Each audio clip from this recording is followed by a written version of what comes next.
جناب حضرت مولانا مفتي رضوان القادر صاحب بارك الله في حياته. الحمد لله وكفى وسلام على عباده الذين اصطفى، أما بعد فأعوذ بالله من الشيطان الرجيم. بسم الله الرحمن الرحيم.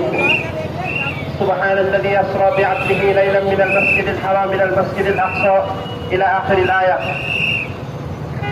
আজকের এই বিক্ষোভ মিছিলে উপস্থিত সম্মানিত উলামায়ে কেরাম, সর্বস্তরের তৌহিদি জনতা, আমরা জানি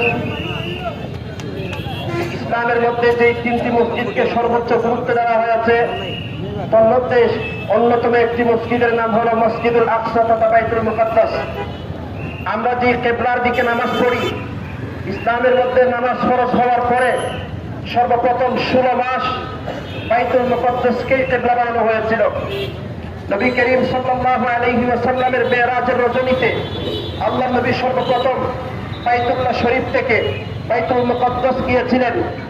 এর থেকে বোঝা যায় বাইতুল মুকাদ্দাস, ফিলিস্তিন এগুলো একমাত্র মুসলমানদের অধিকার, মুসলমানদের পবিত্র জায়গার নাম হলো বাইতুল মুকাদ্দাস। ঠিক কিনা বলেন? পৃথিবীতে ইসলামের ইতিহাস নয়, বহু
Kanda,